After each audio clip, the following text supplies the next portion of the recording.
पहिली गोष्ट तर हा जो काही विषय आहे टीईटीच्या संदर्भामध्ये ती भूमिका शासनाने घेतलेली नाही। या संदर्भात महाराष्ट्र शासन त्या ठिकाणी सकारात्मक विचार करतो आहे।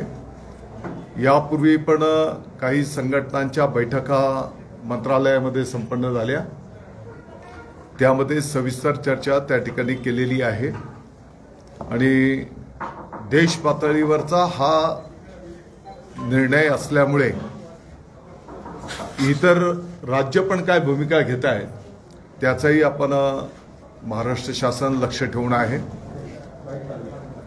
आपल्या शासनाच्या माध्यमातून विधी व न्याय विभागाकडे पण आम्ही या संदर्भात संवाद केलेला आहे। मला वाटतं की 2 पातळीवरनं आम्ही याचा मार्ग काढायला घेतो आहोत। देश पातळीवर इतर राज्य काय भूमिका घेतात, आपण आपल्या लेवलने काय करू शकतो आणि समांतर आपण जर माहिती घेतली तर आत्ताच्या ज्या काही टीईटी परीक्षा संपन्न झाल्या त्याच्यामध्ये हे जे काही आमचे जुने शिक्षक बंधू भगिनी आहेत त्यांनी पण त्याच्यामध्ये सहभाग नोंदवलेला आहे आणि म्हणून या दोन्ही प्लॅटफॉर्मवरनं त्यातल्या त्यात मार्ग काढायचा आम्ही प्रयत्न करतो आहोत। मी सर्व शिक्षक बंधू भगिनींना विनंती आवाहन करीन की महाराष्ट्र शासन या विषयाच्या संदर्भामध्ये गंभीर आहे, सकारात्मक काय निर्णय करता येईल त्या दृष्टिकोनातनं मार्गक्रमण करतो आहोत आणि म्हणून उद्याच्या आंदोलनाचा त्यांनी फेरविचार करावा, आंदोलन करू नये अशा प्रकारची विनंती आवाहन करतो। आंदोलन केल्यास 1 दिवसाचा पगार कपात होणार तर निश्चित आहे। माझी विनंती आहे की ज्या पद्धतीने शासन दर सकारात्मक आहे, वेळोवेळी संघटनांच्या बैठका पण संपन्न झालेल्या आहेत, त्यांना पण महाराष्ट्र शासनाची भूमिका मान्य आहे आणि मग असं सर्व असताना आंदोलनाची आवश्यकता नाही। आणखी कोणाला काही चर्चा करायची असेल संघटनेच्या माध्यमातून तर आपण संवाद साधू शकतो। सर, शिक्षक संघटनांचं असं म्हणणं आहे की परीक्षा होण्याआधी ज्या वेळेला ते तुमच्याशी चर्चा करायला आले त्याच वेळेला सरकारने आश्वासन दिलं होतं, पण आपल्याकडनं रीट याचिका झाली नाही असंही पुनर्विचार याचिका नाही। मी आपल्या माहितीकरता सांगितलं की या संदर्भामध्ये आपल्या राज्याच्या विधी व न्याय विभागाचंही मार्गदर्शन घेण्यात आलेलं आहे। देश पातळीवरच्या इतर राज्यांची काय भूमिका आहे त्याचाही आपला विभाग अभ्यास करतो आहे आणि जेव्हा आम्ही बोलतो की शासन या विषयात सकारात्मक आहे, गंभीर आहे, तर याच्यात सगळ्या गोष्टी आल्या। आता हा न्याय निवाडा माननीय सर्वोच्च न्यायालयाचा आहे आणि म्हणून सर्वच गोष्टी इथं बोलून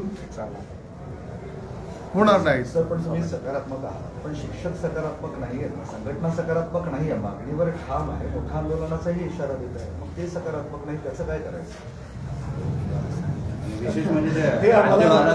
आता लोकशाही प्रक्रियेमध्ये ज्याला त्याला ज्याचे त्याचे अधिकार आहेत आणि जी वस्तुस्थिती आहे ती वस्तुस्थिती अनेक संघटनांच्या समोर यापूर्वी चर्चा केलेली आहे, बैठका झालेल्या आहेत आणि आता परत आपल्या माध्यमातून महाराष्ट्राच्या सर्व संघटना सर्व शिक्षक बांधवांशी संवाद आपण करतो आहोत। सर, राज्यात टीईटीच्या परीक्षांच्या संदर्भातला गोंधळ समोर आला होता, पेपर फुटीच्या टीईटी ही चर्चेत असते, तर सरकार म्हणून काय भूमिका आपली असेल, पुढचे काय पावलं असतील परीक्षा परिषदेला? दुसरा असा होता की शालार्थ संदर्भात आपण SIT नेमली सगळं काही झालं, पण त्याचं पुढचं काम काय आहे, कुठपर्यंत कारवाईच्या प्रक्रिया आलेली आहे? टीईटीच्या संदर्भामध्ये मला वाटतं की कोल्हापूरला कोल्हापूर हां, तर जे काही म्हणजे तिथे प्रयत्न केला जात होता तर त्याच्यावर तात्काळ त्या ठिकाणी चौकशी करून कार्यवाही करण्यात आलेली आहे। आपण दुसरा जो काही मुद्दा SITच्या संदर्भामध्ये उपस्थित केला, SITच्या माध्यमातून काही त्यांना अपेक्षित असलेला डाटा त्यांनी बऱ्यापैकी कलेक्ट केलेला आहे आणि हे संपूर्ण राज्यव्यापी आणि डिटेलमध्ये त्यांना जायचं असल्यामुळे आणखी 3 महिन्याची मुदतवाढ या SITला दिलेली आहे. पण सर 18 लोक संशयित होते. तो जो गायकवाड कराडला पकडला होता टीईटीच्या या घोटाळ्यामध्ये, त्याची पुढे काही चौकशी फारशी झाली नाही. त्याचे धागेदोरे महाराष्ट्रातल्या वेगवेगळ्या भागामध्ये आहेत असं त्यावेळेस त्याच दिवशी सांगितलं गेलं होतं. जिथपर्यंत माझी माहिती आहे की अगदी प्राथमिक पातळीवर तिथे कोण काय चुकीचं काम करायला घेत होता त्या ठिकाणी कारवाई करण्यात आलेली आहे आणि त्याच्यामुळे पुढचा काही प्रकार त्या ठिकाणी घडलेला नाही. दुसरं एक होतं, त्रिभाषा धोरण समितीचे आता सगळं राज्यभर दौरा झाला. तर मला वाटतं काही दिवसात तुम्हाला अहवालही सादर करतील. अहवाल आल्यानंतर राज्य सरकारची भूमिका काय असेल अहवालानुसार, किंवा आता आपण काय विचार करतोय एकंदरीत? पाठीमागच्या काळामध्ये त्रिभाषा संदर्भामध्ये जे काही चर्चा संपन्न झाल्या त्यानंतर माननीय मुख्यमंत्री महोदयांच्या सूचनेनुसार त्या ठिकाणी समिती गठीत करण्यात आलेली आहे. समिती वेगवेगळ्या क्षेत्राशी वेगवेगळ्या विभागांशी संवाद साधते आहे. मला वाटतं की त्याचा अहवाल जो काही येईल तो अहवाल त्या ठिकाणी कॅबिनेटच्या समोर माननीय मुख्यमंत्री महोदय माननीय उपमुख्यमंत्री महोदयांच्या समोर त्या ठिकाणी ठेवला जाईल आणि मग पुढचं मार्गक्रमण. पण जी मुदत दिलेली होती अहवाल सादर करण्यासाठीची, तर 30 तारखेपर्यंत फक्त 12,000च त्याच्यामध्ये प्रश्नावली आणि मतावली नोंदवल्या गेलेली आहे. मग तेवढ्या 12,000वरतीच निर्णय होणार पुढचा? नाही, आता समिती तर त्यांना जे काही अपेक्षित आहे त्या पद्धतीने कार्य संपन्न करते आहे. आता त्यांच्याकडून नेमका आणखी वेळ मागितला जातो किंबहुना ते अहवाल सादर करतील. आता हा त्या समितीचा अधिकार आहे. त्या समितीचं जे काही निर्णय होईल त्याप्रमाणे पुढे थोड्या वेळापूर्वी आता भोयर साहेबांनी आत बोलताना सांगितलं की राज्यात आपण 1,000 सरकारी शाळांमधून AI लॅब सुरू करणार आहोत. त्या संदर्भात थोडंसं डिटेल आणखी काही सांगता येईल? आपल्या सर्वांना माहिती की HP हेवर्ट्स अँड पॅकर्ड्स म्हणून कंपनी आहे. त्यांनी मनोदय व्यक्त केला होता की आम्हाला शिक्षण विभागामध्ये काहीतरी करायचं आहे. मग माननीय मुख्यमंत्री महोदयांनी सांगितलं की आता AIचं महत्त्व आपण सर्वजण जाणतो की दिवसेंदिवस प्रचंड प्रमाणात वाढत आहे. त्याच्यामुळे त्यांनी पुढाकार घेतलेला आहे आणि जवळजवळ आपल्या शालेय शिक्षण विभागासोबत 1,000 शाळा सरकारी शाळा ह्या ठिकाणी ते AIचं लॅब्स त्या ठिकाणी टाकणार आहे. त्याच्यासोबतच त्या ठिकाणच्या शिक्षकांना देखील ट्रेनिंग देणार आहे आणि मग त्या माध्यमातून आज AIचा वापर हा सकारात्मक पद्धतीनं कसा करता येईल शालेय शिक्षणामध्ये हा प्रयत्न त्या ठिकाणी होणार आहे. CSRच्या माध्यमातून ते करणार.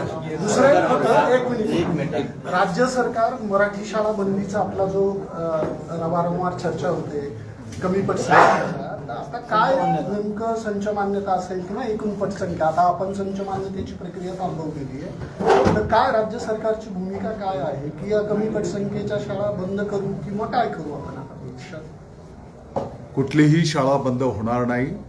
किंबहुना आपल्या प्रत्येक शाळेची पटसंख्या कशी वाढेल त्या दृष्टिकोनातून नियोजन विभागाने करायला घेतलेलं आहे आणि मी आपल्याला विश्वास देऊ इच्छितो की येणाऱ्या शैक्षणिक वर्षामध्ये त्यातल्या त्यात आपल्या जिल्हा परिषदच्या शाळा असतील स्थानिक स्वराज्य संस्थांच्या शाळेमध्ये पटसंख्या वाढलेली तुम्हाला दिसून येईल. त्याच्यामध्ये सर एक नियम आहे की 20 पटसंख्येच्या खाली जर असेल तर तिथं शिक्षक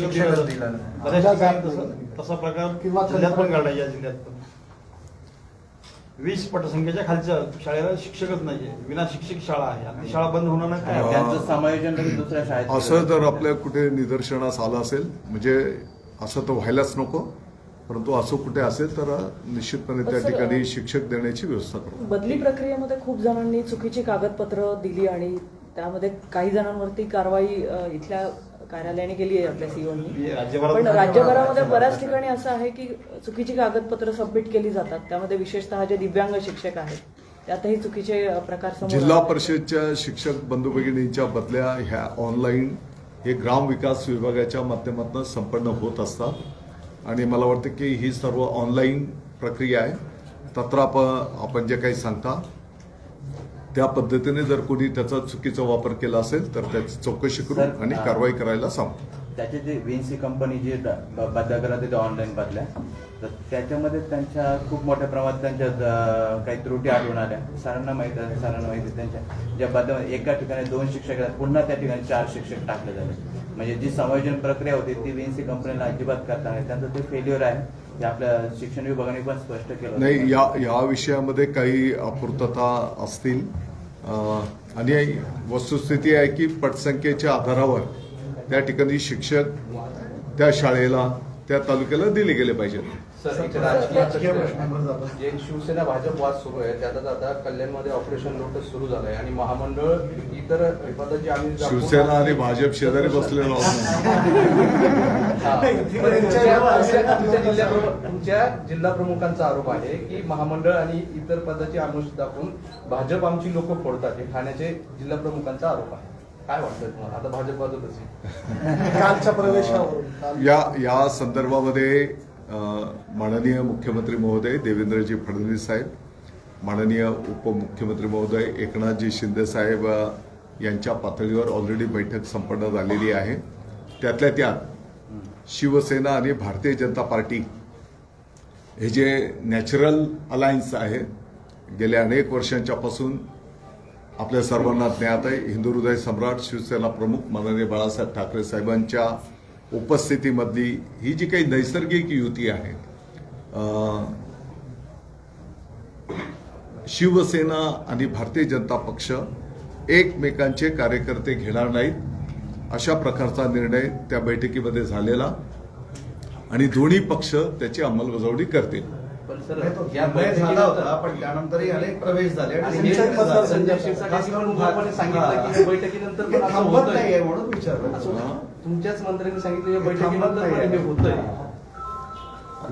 अशा स्थानिक पातळीवर कुठे घटना झाल्या असतील तर त्या वरिष्ठांच्या निदर्शनास आताच्या निवडणुकीमध्ये शिवसेना भाजपमध्ये चांगली झुंजली होती. प्रचारामध्ये आपण बघितलं वरिष्ठ नेत्यांनी जरी टीका टाळली तरी स्थानिक पातळीवर अत्यंत शिवराय भाषिक टीका झाली. आता हे पुन्हा होऊ नये म्हणून महापालिकेत एकत्र येणार त्या संदर्भात काही हालचाली सुरू आहेत आपल्या. बघा, हा घोळ नको म्हणून. आपल्या सर्वांना माहिती आहे की मध्यंतरीचा एकमेकांच्या समोर पण निवडणुका संपन्न झाल्या ही वस्तुस्थिती आहे. आणि आपल्या सर्वांना माहिती की सर्वात शेवटी जनता जनार्दन आणि ते जे काही न्यायनिवाडा करतील 21 तारखेला तो आपल्याला सगळ्यांना स्वीकारावा लागेल. महानगरपालिकेच्या निवडणुकांच्या संदर्भात लोकांच्या मनातील मुख्यमंत्री थोडं अजून सविस्तराने काय करतात? हा? साहेब लोकांच्या मनातील मुख्यमंत्री आहेत असं आपण म्हटलं. हो, थोडं अजून सविस्तराने मी सभेमध्ये बोललेलो होतो. थोडं अजून त्याबद्दल स्पष्टीकरण किंवा काय अजून काय सभेमध्ये डिटेल बोललेलो आहे. आता जे बोलायला लागले यांच्यापैकी एकही नेता दिसले का? वास्तविक या ज्या निवडणुका आहेत ह्या निवडून येतात. खऱ्या अर्थाने त्यांच्या प्रचारासाठी हे एकही नेते दिसले का तुम्हाला राज्यामध्ये कुठे फिरताना? आणि मग त्यांना माहिती की आपला पराभव होणार आहे. कार्यकर्त्यांना वाऱ्यावर सोडलंय आणि मग असलं काहीतरी उलट बोलत बसणार. गोरेगावच्या कॉलेजमध्ये बुरखाबंदीवर वाद निर्माण झालाय आणि कॉलेजेसमध्ये बुरखाबंदी हा निर्णय मागे घेण्यात यावी अशी मागणी करण्यात येते. शाळेतील कॉलेजमधील असे वातावरण खराब होतं अशा मुद्द्यांमुळे अशा मुद्द्यांमुळे महाविद्यालय असतील शाळा असतील अशामध्ये एक वेगळा मेसेज जातो. तुम्हाला काय वाटतं? मी माहिती घेऊन बोलतो.